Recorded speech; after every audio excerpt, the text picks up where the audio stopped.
Welcome to MasterMind Minutes, the podcast that focuses on the franchise industry. We'll cover topics that are important to franchisees as well as franchisors and share interesting insights that will help you build your business. We have one guest, we ask one question, and we do this in minutes, not hours. Hello again, and welcome to another edition of MasterMind Minutes. My name's Gary Occhiogrosso. I am the founder of Franchise Growth Solutions, as well as the publisher of FranchiseMoneymaker.com. And for those of you who are unfamiliar with Franchise Moneymaker, the concept is very simple. We have one guest, we talk one topic or one question. We do this in minutes, not hours. And while we realize that may not give you a lot of information, we'll always give you the contact info for our guests. So if you have a question or want to learn more about the company, you can always reach out directly to the guest. And today on Mastermind Minutes, I'm really excited to welcome a powerhouse in franchising and a true innovator in the children's salon space, and that's Amy LeClerc. Now, Amy is best known as the co-founder of Sit Still Kids Salon, which is a fast-growing salon concept that's redefining the way families experience kids' haircuts. With over 2 decades of operational leadership behind her, Amy first made waves helping scale Bar 3 into a nationally recognized wellness brand with 150 units. And now she's doing it again, this time with a unique blend of modern design, family-friendly service, and a whole lot of flair. Under her guidance, Sit Still Kids Salon has quickly expanded across 14 states. I believe before the program we were talking, she has 28 units at this time, soon to be 33, and the goal is to have 50 by 2026. She is not only a business builder, but also a wellness-minded mom who leads with both heart and strategy. And I can tell you that from speaking with Amy for a few minutes before the program, that is very, very true. So, Amy, I want to thank you for being with us today. It's really a pleasure to have you. Before we get into the question, maybe tell us a little bit more about you and more about Sit Still Kids Salon. Thank you, Gary. Really appreciate that intro and the opportunity to talk about Sit Still and my career, which in looking back has been nothing, nothing but not linear, if I have that right. I've done a lot of things, in the 20 plus years now that I've been working. My career started in New York City. I always bring that up because I find myself, even today, relying on some of the, fundamental business building blocks that I learned in the fast pace of New York City, working at big ad agencies, working in the fashion industry, magazine publishing, all of that. I really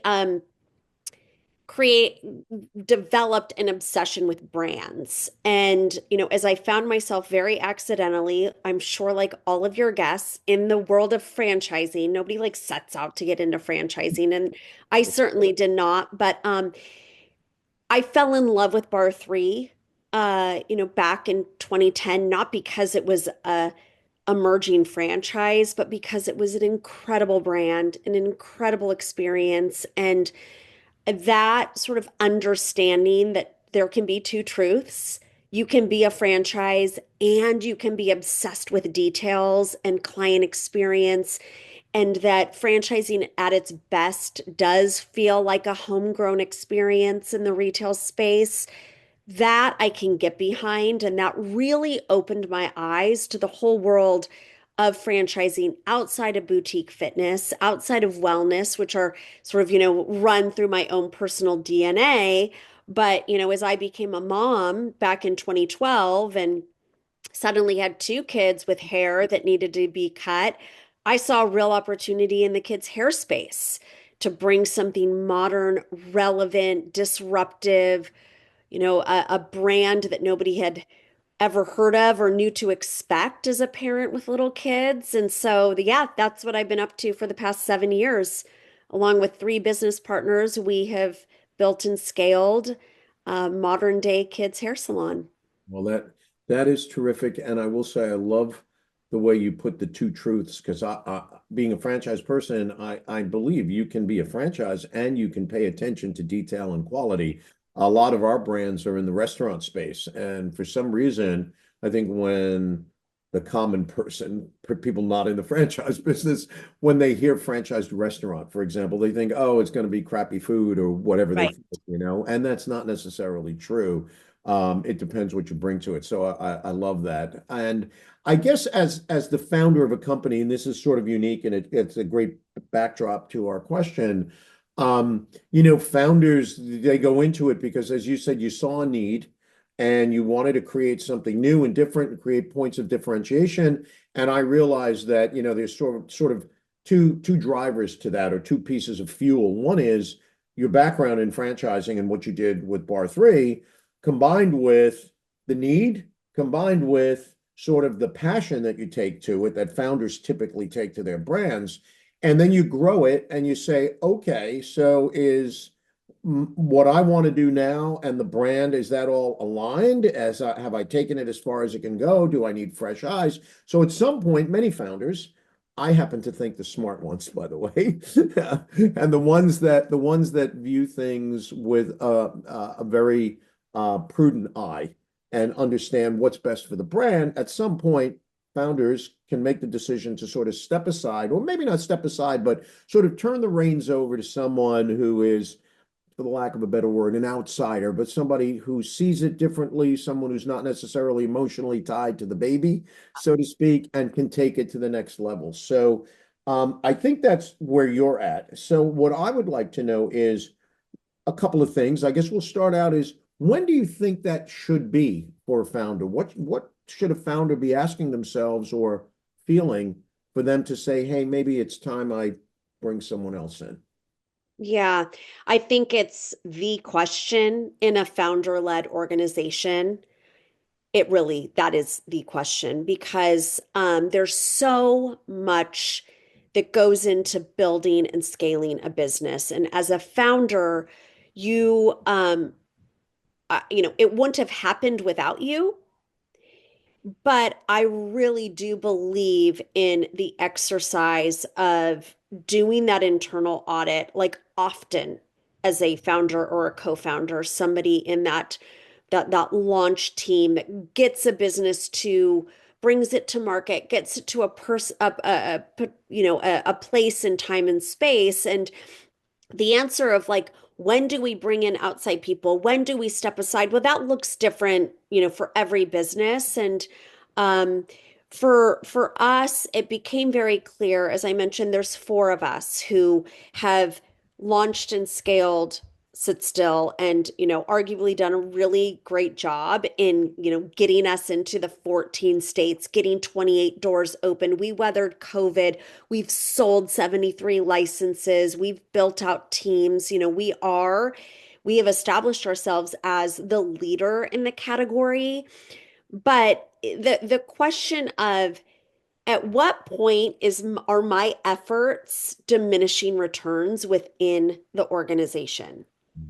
And we, this past year, really have had to sort of put the business through that exercise of like, how much more can we internally optimize and grow the model? The model is what it is. It's what's so beautiful about franchising is like the blueprint is there. But what we started to find within just the day-to-day of the business was, how effective are we collectively in helping our owners grow their business? And that is where, like, the hard truth of, we're giving them all the tools, we're giving them all the resources, but there is a gap between what we know this business could do from an AUV perspective, from a growth perspective, from an Instagram follower perspective, all the metrics.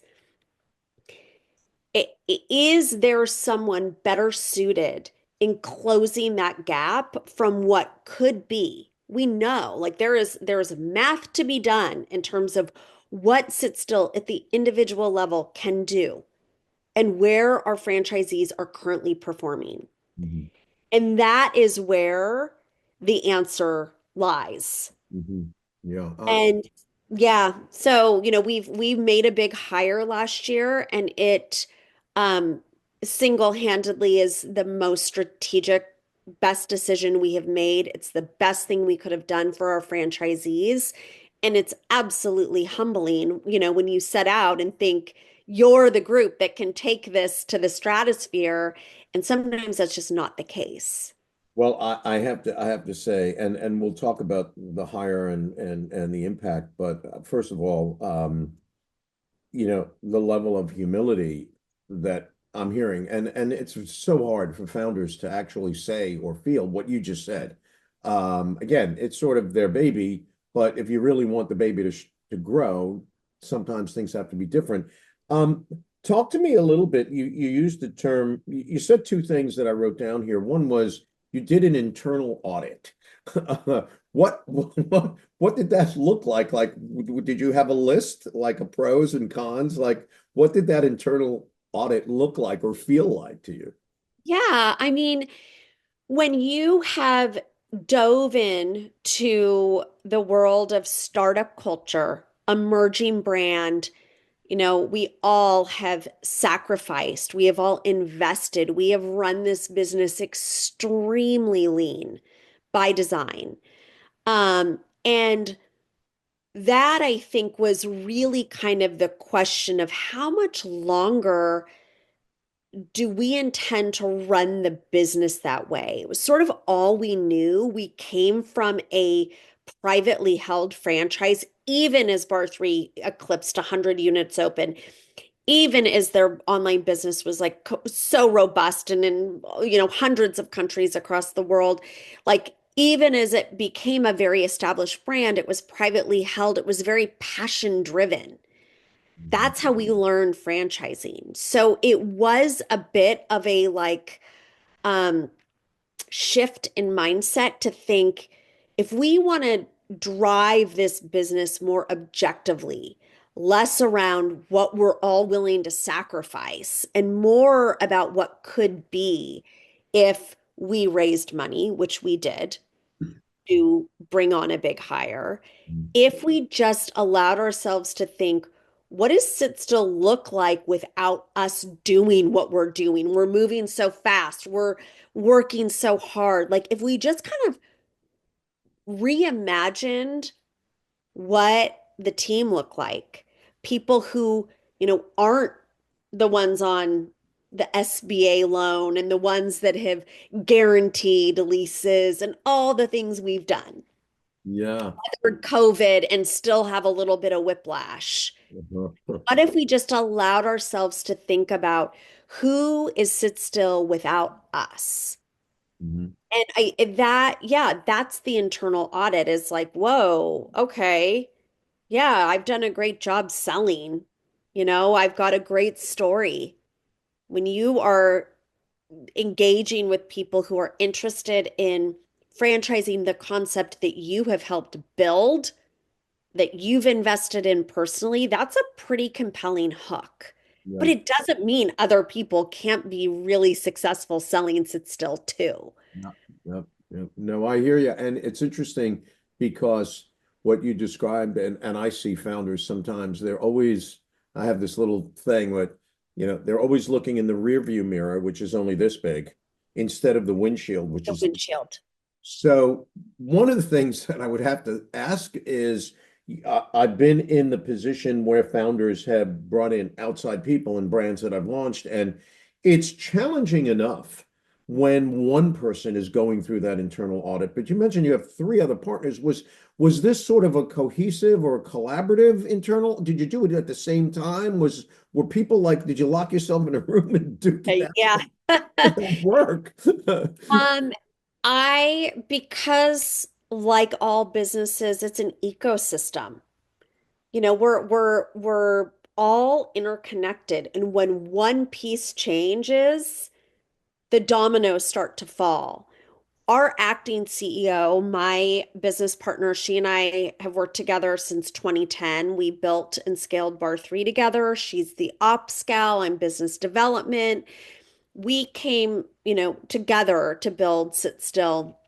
She was our acting CEO for the past, really kind of since COVID. We didn't really have a CEO. We were four partners. Everybody's doing everything. We don't like titles. We just kind of humming along, but she became our CEO.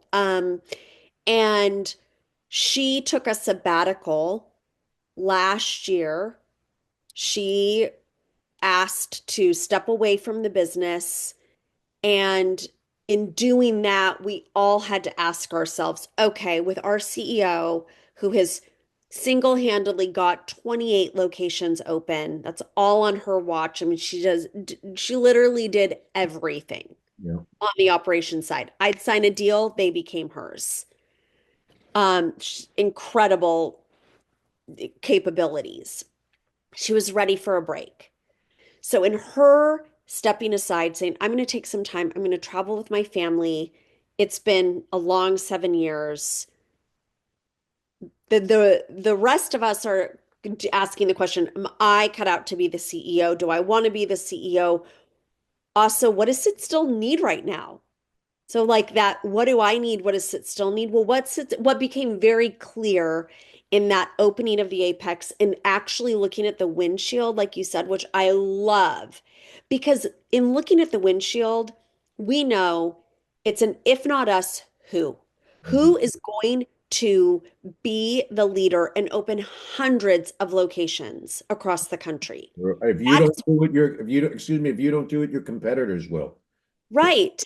And so, does it take all of us continuing to just do what we've done because it's worked? Or is now the time to think about bringing new people, new energy, new perspective, new capabilities to the organization to be able to actually like optimize what's in the windshield? And that was our clear answer. Yeah, that's brilliant. Can you talk a little bit about when the CEOs from the outside, not part of the organization. So, what were you looking for? Did you determine, okay, this is what I think we need? And how did you make that decision that A, it was the right person and really come up with this is this is the expectation or this is what the qualities this individual should have?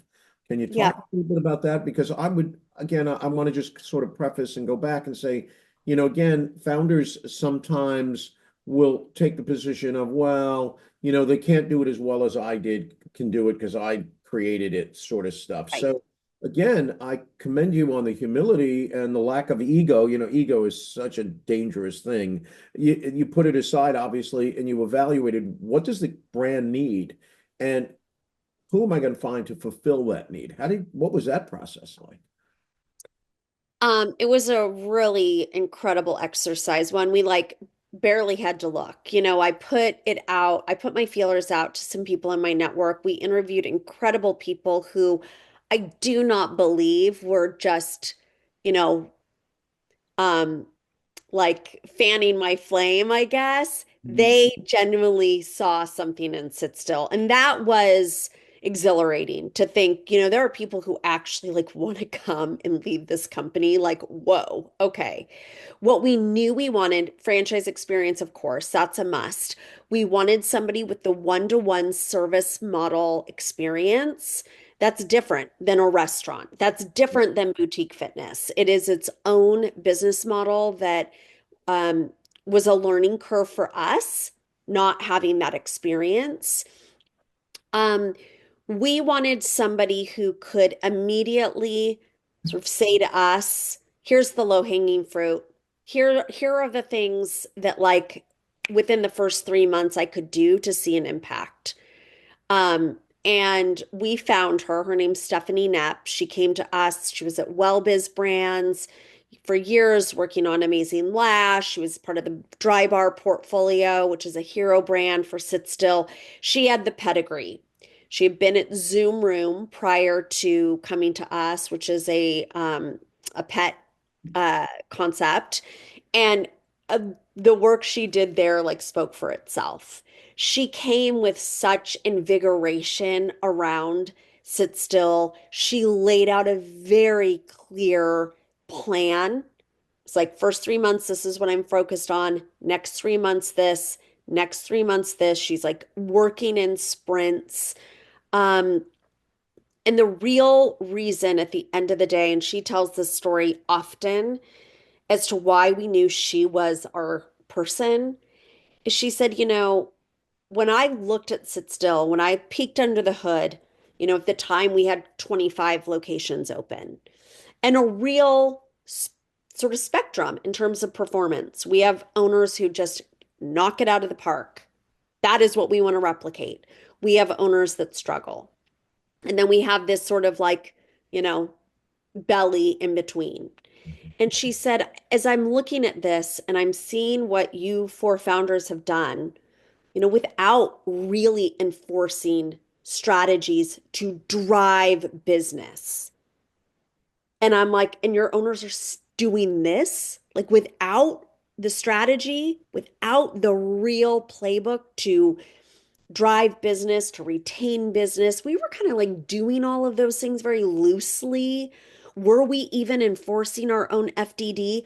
We were not. She's like, it's all here. The ingredients are all here. And even without you baking the cake, look at what this brand is doing. So we were like, hired. Here are the keys to the business. Best of I love it. I love it. I mean, to some extent, that's a bit of a left-handed compliment. Like, hey, the yes. business is doing great, but gee, you guys didn't do much of anything. Right. And we were like, we know, and back to something that you said, our relationship with those first 20 plus franchisees, that, that we all know, anybody who's been in franchising, that looks different than 20 to 40, Those 40 to 60. And so bringing somebody else in who is going to say what we've been saying, but be a different voice. Yeah. It was time. Yeah, and I can tell you, having taken over as CEO of companies sitting on the other side of the seat, it's difficult at times because the personal relationship that the founder and some of those early franchisees have. Now you're coming in and not you, but a CEO is coming in and it's sometimes, well, I know what I would have to do. I would always have to gain the trust of the franchisees first. Otherwise, I was the big bad guy that came in and bought. Correct. So, and then you couldn't get anything done because they were just sort of undermining you. So that's another a podcast for another day.